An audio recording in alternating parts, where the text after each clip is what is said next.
Serge Évora, menuisier en bâtiment spécialisé dans le patrimoine et les monuments historiques.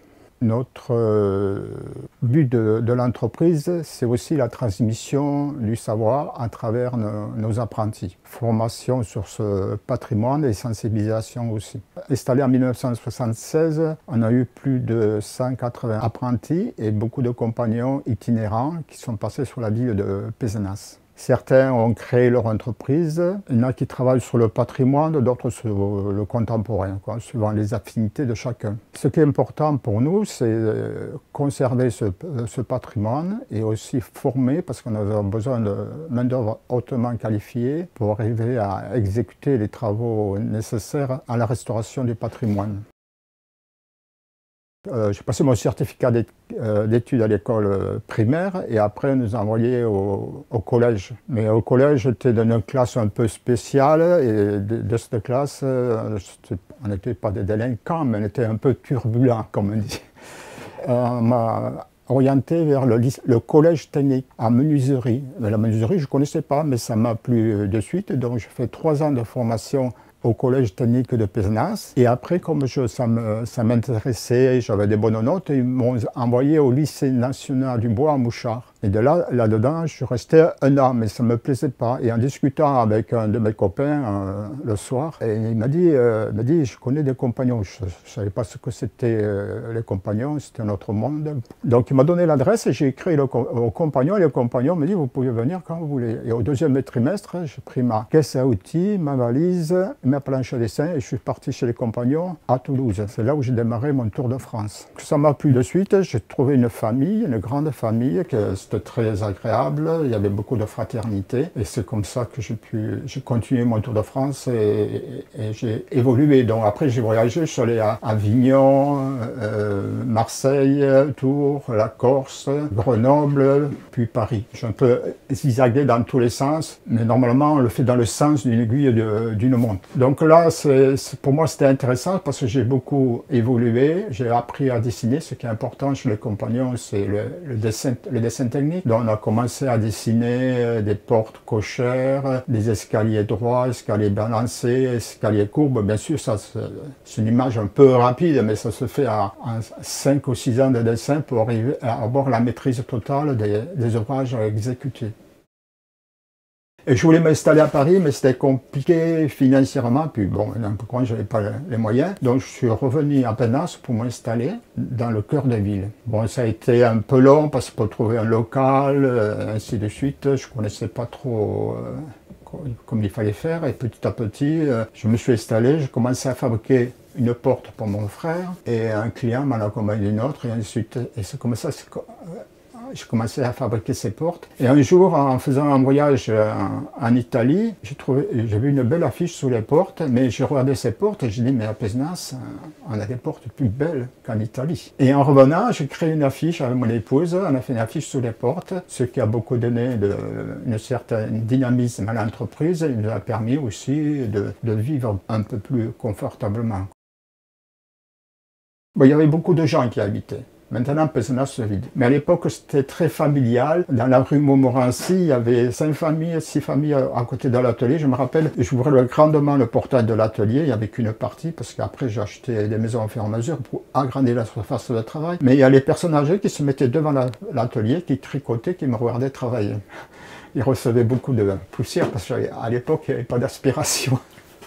Donc, il y avait des machines à bois qui avaient 50 ans, 80 ans, qui faisaient beaucoup de bruit, mais ça plaisait aux gens.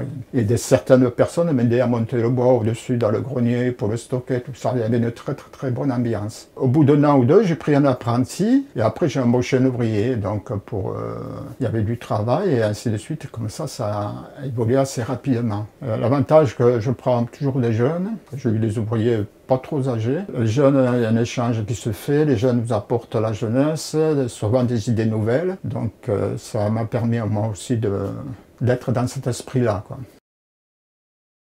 La première porte que j'ai restaurée, c'était avec M. Tron, architecte des bâtiments de France. C'est lui qui m'a contacté pour voir si je pouvais réaliser ce travail. J'ai dit oui, donc j'ai réalisé ma première porte. C'était une restitution rue du Château. Et c'est là que ça a commencé à démarrer la fabrication des portes. Et j'ai eu beaucoup des clients qui sont venus au fur et à mesure pour les maisons, parce que la porte c'est important dans l'architecture. Les gens attachent beaucoup d'importance. La porte c'est la protection, c'est la richesse du propriétaire de la maison. On dépense toujours encore de l'argent sur les portes. Et de là, bon, les portes et ainsi de suite, ça a avancé. J'en ai fait de plus en plus de portes. J'aime ça. Pour moi, c'est ce qui enchérit la façade du bâtiment et donne beaucoup de prestance, quoi, l'architecture. Ça a beaucoup d'âme. Une porte, ça représente déjà l'architecture locale. Ça représente le travail de l'artisan ou des artisans qui ont participé à la fabrication de cette porte. Et puis ce côté esthétique, quand on ouvre une porte, elle fait un certain bruit, ça met en sécurité les gens à l'intérieur de la maison. Une porte, ça montre un peu son amour pour l'architecture. Il y a beaucoup de choses qui rentrent en compte sur une porte, quoi. Je refais des portes comme celle de la rue du Château, elle était trop abîmée. Donc la cliente a dit je vais la garder et la mettre en décoration dans mon salon. Alors je le sais très bien. Et quelques années plus tard, 2 ou 3 ans, pas beaucoup, le maçon m'appelle, il me dit Serge, tu sais la porte que tu as refaite, elle est à la décharge. Alors je suis parti avec mon camion, là, mon J7, là, tout pourri. Je suis allé à la décharge et j'ai pu récupérer la porte et ça a commencé comme ça. Après j'en ai refait à l'identique, donc j'ai conservé, j'en ai acheté chez des antiquaires pas mal. Et après, on a fait des chantiers avec les monuments historiques, les bâtiments de France. Mettons l'hôtel d'Opéra, l'architecte a dit ça, on les numérote toutes les portes, celles qui ne sont pas utilisées, elles iront au musée de la porte. Donc ça a permis d'augmenter la collection du musée. En fin de compte, le musée de la porte, c'est venu comme ça par hasard. J'ai commencé à mettre les portes dans l'atelier, une à côté de l'autre. Et un jour, avec un ami, on a créé une SCI et il y avait des garages. Donc j'ai exposé les portes pour les montrer aux gens dans le garage. Et c'est de là qu'est né le musée de la porte. Donc mes filles ont tenu le premier musée avec une pièce et les gens y rentraient, regardaient, ils étaient intéressés. Alors j'ai agrandi le musée de la porte, on a changé l'entrée, on a refait une façade en bois pour accueillir les gens avec un sas, tout. Et le musée a démarré comme ça et au fil du temps on a acheté des maisons pour agrandir le musée de la porte. Donc ce musée, ce qui est intéressant, c'est pour sensibiliser les gens au patrimoine et sensibiliser nos apprentis. Et on reçoit aussi beaucoup d'écoles de lycées techniques au collège qui viennent visiter le musée, aussi des architectes des bâtiments de France ou des futurs architectes de l'école de Chaillot. Donc ça nous sert aussi de référence quand on veut restituer une porte ou voir dans quel style c'était fait. Et on arrive à peu près à voir l'époque, si c'est 17e, 18e. Et étudier les bois, les ferronneries, tout ce qui a trait à la menuiserie, quoi. J'aimerais que ce musée devienne un musée national de la menuiserie, un conservatoire. Et avec Diane Bouteiller, elle a fait un inventaire complet qui a été présenté à la mairie de Pézenas, financé par l'AGLO. Donc on a fait un très beau travail de recherche et une mise en scène du futur musée, quoi. Bon, le problème, ça va être le local et la transmission. Parce que moi, je veux que le musée perdure, donc que la collection reste là, ne soit pas éparpillée, quoi. Parce que ça fait partie intégrale du patrimoine de Pézenas et du patrimoine local. En fin de compte, ces belles portes, souvent ce sont des très beaux hôtels particuliers. Il y a à peu près, je crois, 55 à Pézenas hôtels. Certaines cages d'escalier sont classées, certains hôtels sont classés. Donc c'était des très beaux immeubles. Ce sont des riches commerçants qui ont fait fortune à l'époque, qui ont créé ces beaux bâtiments. Donc il fallait aussi des belles portes, des belles façades et des belles portes. Donc il faut penser que dans la porte, ce qui est important, il y a le maître d'ouvrage, le menuisier qui fait la porte. Après, vous avez le ferronnier, ça c'est très important, parce que quand on passe la rue, on ne voit que d'un côté la porte, on ne voit pas d'autre côté. On voit les heurtoirs, les clous, les platines, l'entrée de serrure, mais si on ouvre la porte, on rentre à l'intérieur, on voit les magnifiques ferronneries. Des très très belles serrures. Donc il y a tout un savoir, c'est un travail d'équipe une porte. C'est peut-être l'architecte à l'époque, c'était souvent le chef d'entreprise qui faisait les plans. Donc vous avez le menuisier, le ferronnier et le sculpteur, ornemaniste aussi. Beaucoup de régions ont été touchées par les guerres, surtout dans le nord. Mais ici, tout est resté intact. Et la plus grande destruction qu'on fait à l'heure actuelle, c'est avec les nouveaux produits et les nouvelles normes, le placo, l'isolation, le plastique qui nous envahit, et ainsi de suite, quoi. Ça devient une catastrophe. Pour être dans les normes, il faut être RGE, je ne sais plus ce que ça veut dire, je l'étais avant, mais je ne le suis plus. Mais bon, n'importe comment, il faut qu'il y ait de l'air qui rentre dans les maisons. Il y a des grands scientifiques qui ont dit que s'il y a de l'air qui rentre dans la maison, c'est la meilleure des solutions. Maintenant, on fait des maisons trop étanches. Il y a des problèmes de maladies, des bactéries qui se créent avec les climatiseurs, les cumulus, et ainsi de suite. On a fait l'appel d'offres pour la porte cimetière du Père-Lachaise, on était à peu près 80, et on a eu le marché. C'est pas le plus cher ni le moins cher, après c'est la qualité de l'entreprise, la qualité des ouvriers, leur technicité, le niveau et l'ancienneté de l'entreprise, et pouvoir si l'entreprise est aussi à jour de toutes ses cotisations et ainsi de suite, quoi. Mais pour nous, on ne pensait pas le gagner. Après, bon, je commençais un peu à avoir le trac, quoi. Je me suis lancé en travaux d'une porte qui fait 25 mètres carrés, qui fait quand même presque 3 tonnes en tout. On est monté à Paris, on a fait tous les relevés, on a fait les dessins. Après, on a renvoyé tous les dessins au bâtiment de France, à l'inspecteur en chef des monuments historiques de la ville de Paris, c'était une dame. Ils ont tout vérifié, après ils sont descendus, contrôler les bois qu'on avait achetés. On était en chêne, on a commandé du chêne de l'Allier. On a choisi les billes de bois pour faire ce travail. Donc, pour moi, c'était pas très évident parce qu'il y avait des problèmes de manutention, la distance, puis la qualité du travail, il fallait qu'elle soit parfaite, quoi. Mais bon, on est arrivé, rien qu'avec des jeunes. C'est comme dans le sport, dans la danse, dans la musique, on commence jeune. Dans les métiers, c'est la même chose. Plus on commence jeune, plus on apprend vite, plus on est autonome. Et le but des compagnons, c'est de rendre autonome à 18 ans. Moi, je gagnais déjà ma vie. Maintenant, je reçois des apprentis qui ont 53 ans. Bientôt, ils auront 90 ans. C'est ça continue. Et c'est ça, d'avoir des jeunes, des nouveaux qui arrivent dans l'entreprise, même s'ils ne connaissent pas, ils nous amènent des choses nouvelles, inconsciemment. Ah, moi je fais comme ça, ah ouais, je trouve ça pas intéressant, je vais faire pareil, voilà, l'évolution se fait comme ça. Mais on en apprend toujours, parce que ce soit dans le vocabulaire, dans les techniques, on découvre des choses fabuleuses au fur et à mesure, au fil du temps, quoi. Il y a des démolitions qui sont faites dans les villages, mettons à Clermont-Lérault. Il y a pas mal de quartiers qui ont été démolis, du 15e jusqu'au 18e. Et là, des antiquaires, certains ont racheté des portes, et moi j'ai racheté chez les antiquaires. Je suis allé récupérer sur les chantiers, parce qu'une dame me connaissait bien, sa grand-mère habitait là-bas. Elle m'a dit, tu peux aller récupérer la porte de la maison de ma grand-mère, parce que la pelle mécanique va venir et ils vont tout casser. Et juste le temps de monter et de récupérer cette porte. Voilà comment c'est. Après, les antiquaires, ils achètent les gens qui remplacent des portes et ils les achètent chez les particuliers. Et moi, je rachète chez les antiquaires. Et des fois, il y a des particuliers qui viennent me vendre leurs portes. Et j'étais à Clermont-Lérault, une dame est venue pour me vendre une porte. Et j'ai dit, mais vous pouvez la garder, elle est en bon état, cette porte. Je ne vois pas pourquoi vous voulez l'enlever. Moi, je ne comprenais pas trop. Ah, mais non, moi, je mets une porte en alu parce qu'il y a de l'air qui rentre. Donc, elle a fait enlever la porte. Je sais pas si les bâtiments de France étaient au courant. La porte est partie. Et elle a mis cette porte en alu.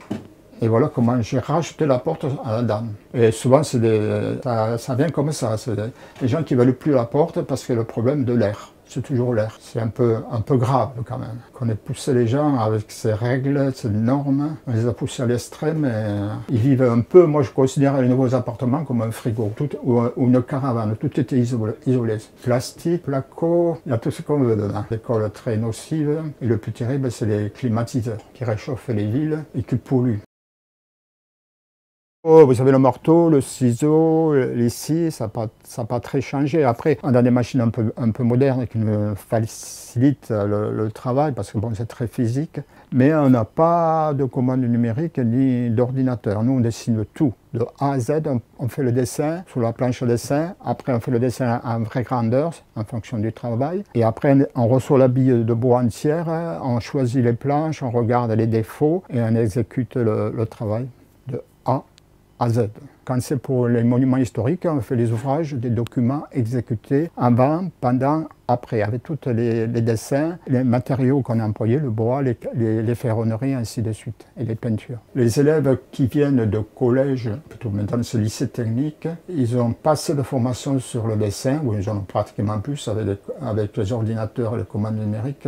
Ce savoir est en train de disparaître rapidement. Donc quand je reçois des apprentis, déjà surtout ils viennent de 5 SOT déjà pour commencer, ils viennent presque à poil dans l'atelier et le problème c'est qu'ils n'ont pas les bases. Le dessin c'est très important dans le patrimoine et dans les métiers, si on ne sait pas dessiner, on ne peut pas réaliser. Donc le problème qu'on a, ces apprentis, il faut que je les reforme en dessin et en même temps que je leur apprenne le métier. Donc ça me prend beaucoup de temps. J'en ai formé 2 l'année dernière, ils sont partis sur 2 ans, ils sont partis sur le Tour de France. Là, ils ont à peu près réussi parce que le soir, je les ai fait dessiner, ils ont beaucoup progressé, ils ont eu la formation chez le compagnon où le dessin est devenu quelque chose a été toujours quelque chose de très important pour la transmission du savoir, les connaissances de la géométrie descriptive.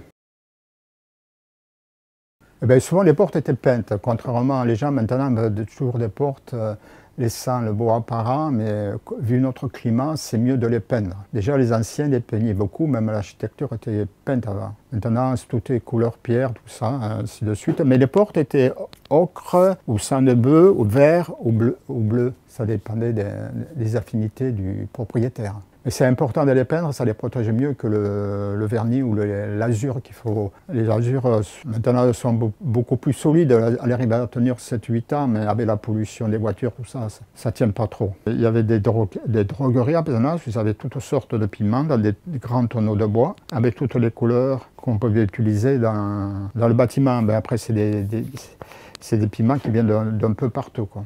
Et encore, j'ai découvert l'an dernier une réserve de couleurs d'autrefois dans des tonneaux chez un particulier. Je suis en train de négocier. Mais ce qui est important, parce que ce qui se passe maintenant avec l'évolution, je ne suis pas contre les commandes numériques, mais ce qui est important pour l'être humain, l'intelligence est venue par la main. Dès que l'homme a commencé à soulever, le cerveau a réagi, il a commencé à faire des outils, tout ça c'est un engrenage. Et là il y a des études le toucher c'est très important, des études scientifiques qui sont en cours qui montrent que le cerveau est en train de changer parce que l'homme ne pense plus comme avant, il ne réfléchit pas assez. Et maintenant avec les écrans tactiles, encore le clavier, ils ont dit que les gens qui travaillent à l'ordinateur, ils tapent encore, c'est différent. Maintenant, c'est tactile, il tape moins. Et là, ça devient... Le toucher, c'est très important. Moi, j'ai reçu des groupes d'aveugles. Ils viennent, ils touchent tout. Je leur dis, touchez. Et ils touchent, ils se regardent, ils sentent. Là, les sculptures, ils sont ravis quand ils touchent les sculptures, ils sont tous là. Et ça, je me souviens que j'habitais dans les HLM, il y avait un aveugle en bas, un aveugle en haut. Et quand on allait voir un, il ne fallait pas dire c'est Serge qui arrive. Il mettait la main sur le visage et faisait ça, Serge. Rien qu'il avait déjà le volume dans son cerveau enregistré tout. Le prof disait un toucher, pas trop le modèle parce qu'après ça mais un toucher, et sans les formes, hein, c'est impressionnant le toucher.